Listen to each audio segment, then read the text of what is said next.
Hi, it's Jane with Scraptastic Yarns Podcast, and today is Monday, September the 16th, I'm guessing.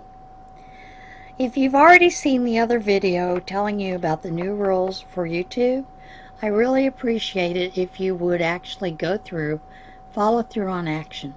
Prayers are not enough this time. We need the community to do some action. That's all I'm going to say there. If you've not seen it, go look for that video and perform an action. Let's get down to some of my finished objects. I had the divine hat that I've been making, these little baby hats. These are babies. And what I did here, the divine hat is one of those hats you can change it up 190 ways. Probably not 190. But what I did here is, instead of doing the 15 for the top circle, I did 10, used an H hook, and then just kind of did it until I was close enough to a baby's hat, added the brim. It's good to go. Then I have a little larger hat here for a child. Basically, same thing. You're just going to keep doing this. And I'm going to tell you, these are all out of the one cake that I had, and I think it's called Spring Break Cupcake Mandela.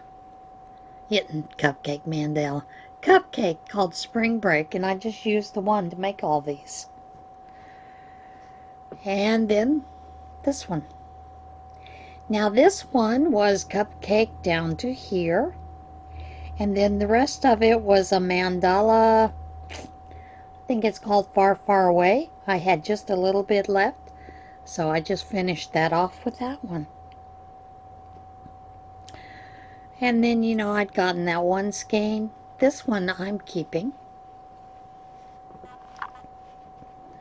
because I like it. I like the color.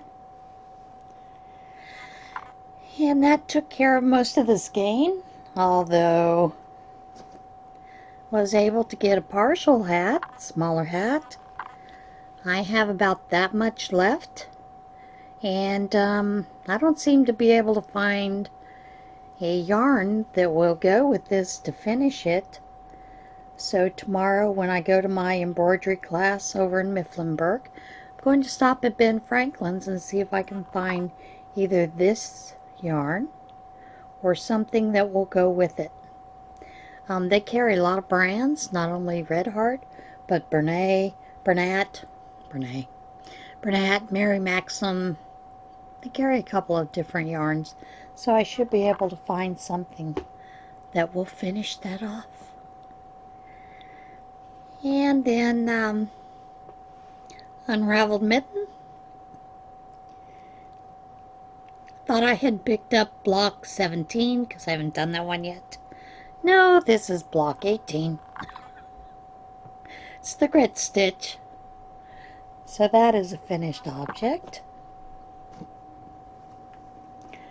And number 18 I will have to do. But then, that nice, lovely latte that I was gifted, the roasted tomato. Yep, I made, this is Crystal Bagaday's Moonlight something.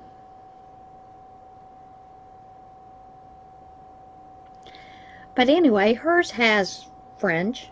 I don't care for fringe, so I just left it plain. And I still have some more of the one cake, and I'm going to make a hat to go with this. And I don't know if I'm going to give it away.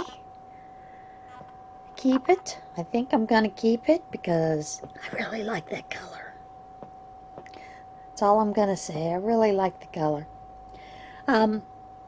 I do think that if I were to do this again, I would actually draw this in a little bit because it's a little too I think big around the neck. I want it to be a little tighter around my neck, so I am going to do that. That is it for finished objects. For objects I'm working on, that shawl that I was knitting, the ZZ Twist yarn, I'm making a cowl with it. And I did want to tell you with that ZZ Twist, you know that video where Crystal had done the review on the boing yarn? She kept playing with it, boing boing. The ZZ Twist has that kind of memory, so it kind of boings a little bit. And while I had planned on taking it, finishing it, and giving it for prayer shawl, I'm having fun playing with it.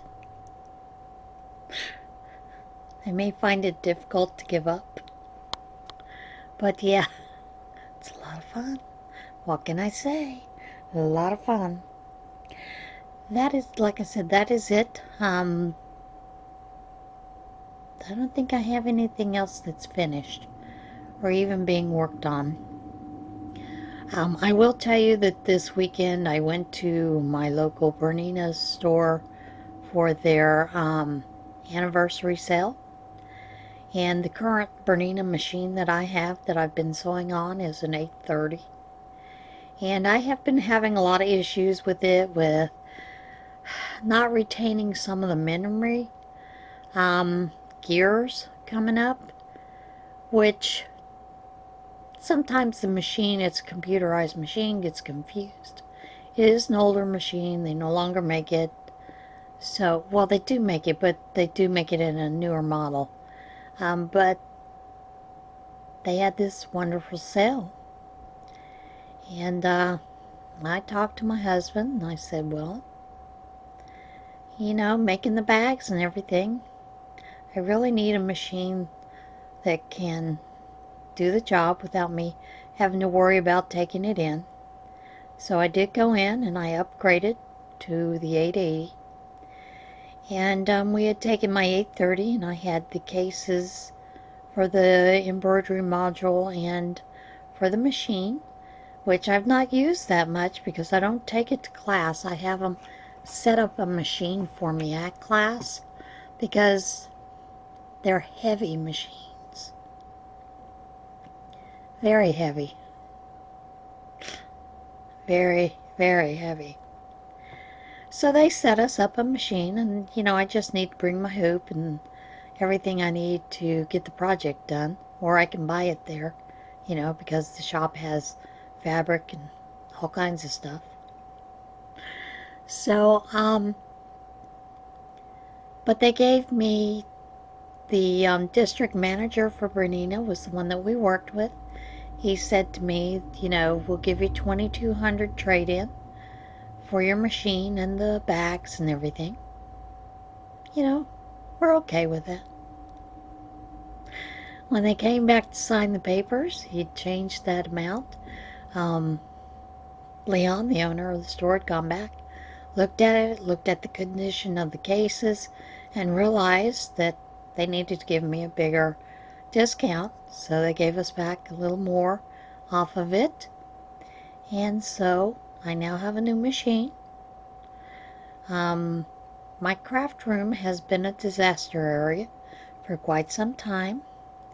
So yesterday, put the machine in. I'm working on cleaning it up, culling some of the fabric that I don't need, that I cannot use for quilts or anything else that basically someone had given to me. I don't typically use a lot of plaids, but I have a ton of plaids. I have a ton of some real funny material that I don't know what it is. It's kind of like gold lame, but it's pink and blue. So that's all going to Scraps and Skeins. Like I said, just cleaning up, putting things together, and I still have half a room to clean up. I did that all day yesterday afternoon, and I will need to finish up in there this afternoon. Plus, it's kind of getting cooler. I'm not sure if my husband's going to pull the air conditioner out of the window, which means I need to clean it up so I can get over there and get it done. Yes, it's that crowded in there. I do have some quilts that are waiting to be quilted. I believe I have 3. And a lot of that had to do with not being able to work and manhandle the quilts, because a lot of people don't think quilts are heavy, but they do get heavy when you're tugging and, doing your machine quilting. So I haven't done that because of the arm issue. And I think I'm about ready to start, to give it a shot. I do have some baby quilts that I have tops put together, but I need to finish getting those together. So I will be working on that as well. And that's basically where things are right now. So I'm going to take a little break here, and then I will come back and we will do What in Tarnation.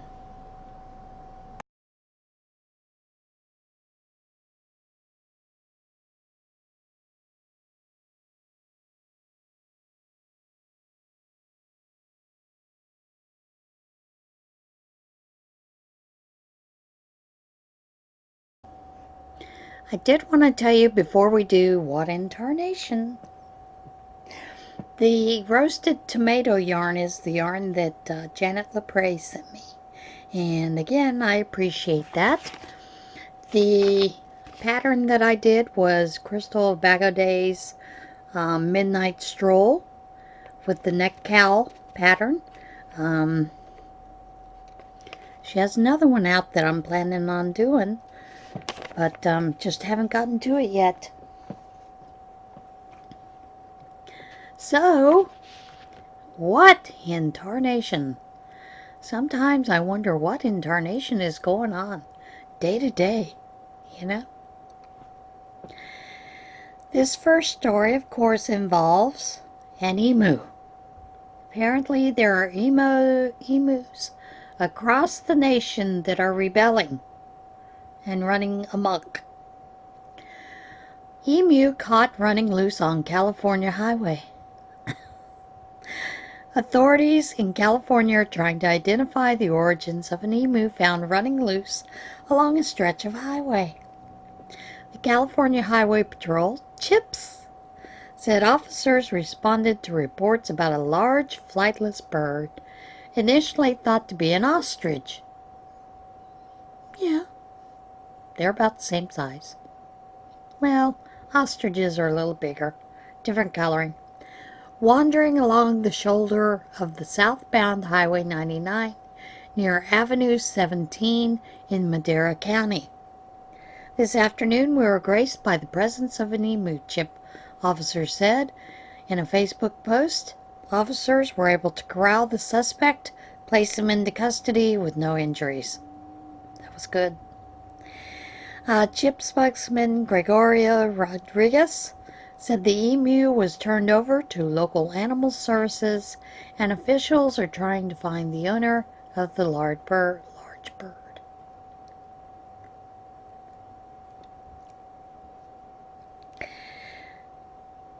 This next one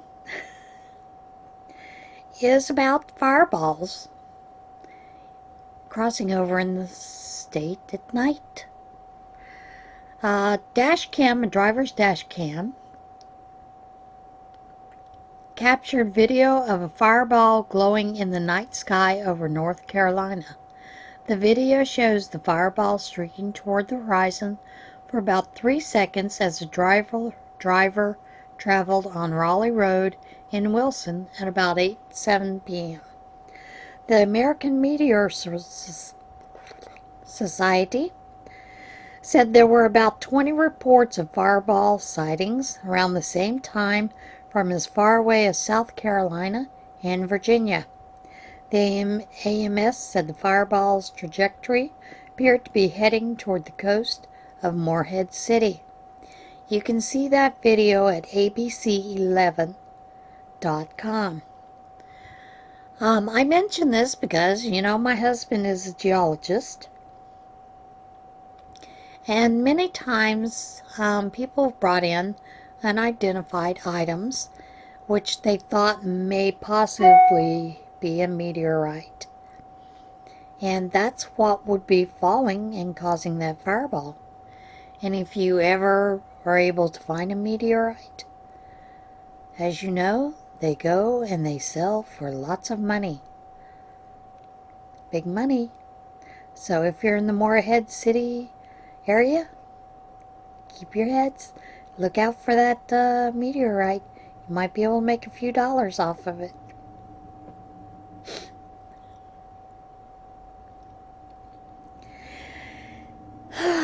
The next one involves another animal that's running amok. Butcher bound yak on the run after Virginia escape. An animal control officer responding to a report of an escaped livestock in a Virginia road discovered an unexpected animal. A yak.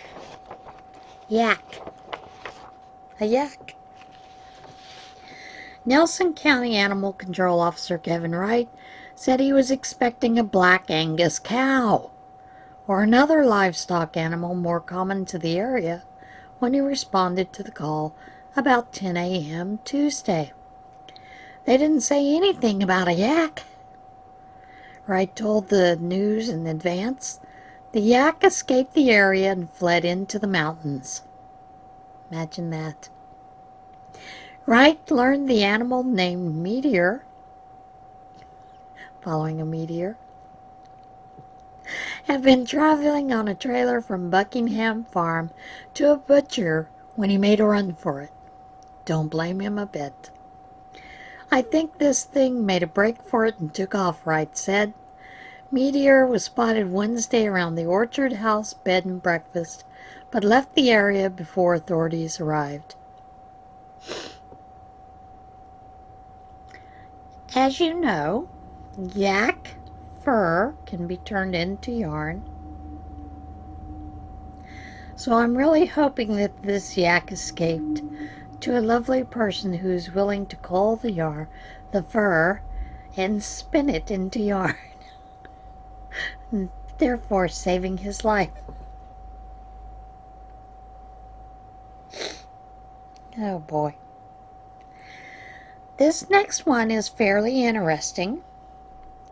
And the reason I find it interesting is because for many, dragonflies are a spiritual symbol. But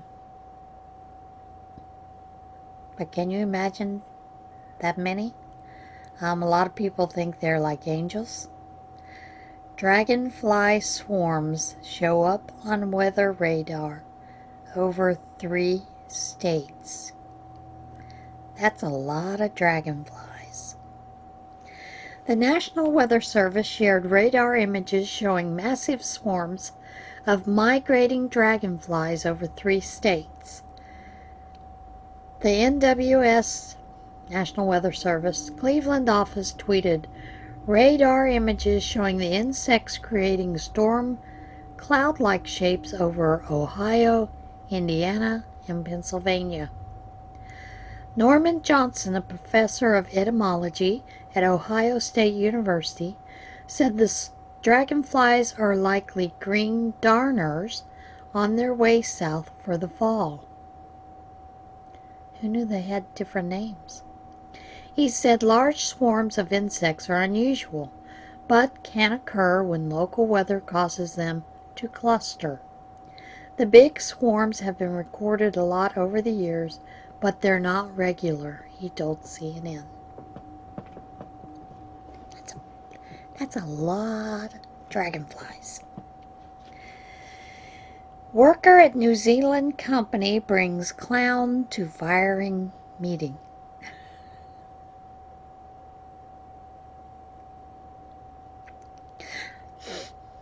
Okay. A New Zealand New Zealand man who was told he could bring someone along for support to a meeting where he expected to be fired spent more than $100 hiring a professional clown. Joshua Jack said he received an email from bosses at an Auckland ad agency, FCB, telling him a meeting was being held to discuss his future at the company. He could bring a friend or family members as a support person, a common practice at redundancy meetings in New Zealand.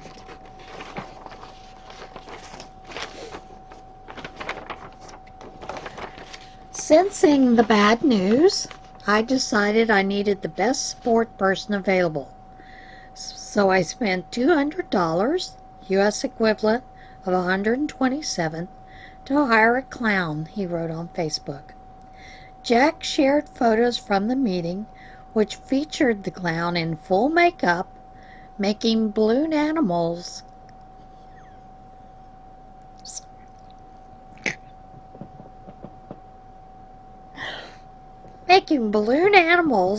while Jack's superiors at the company broke the news that he was being let go. It was rather noisy, him making the balloon animals, as we had to tell him to be quiet from time to time. Jack told the radio show Magic Talk. He said his bosses saw the humor in the situation. Again, he was $200, so basically he was, I assume, one of the best clowns in Auckland. They were getting a free service. They were also getting the entertainment from Joe the Clown.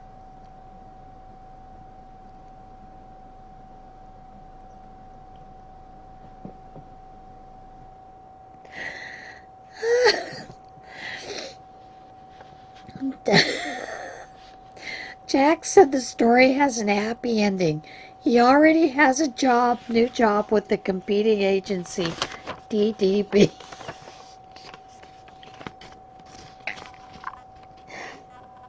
And there's... Sorry, making the animals balloon animals. You know how those things squeak when they... Oh, okay, that was funny. I'm sorry. Okay, folks, that's it for today's podcast. I've got to get upstairs and get to cleaning. Calling and cleaning. Getting things reorganized. So I will see you again next week. Remember, everybody choose kindness. And if you're going to get fired, take a clown. Bye.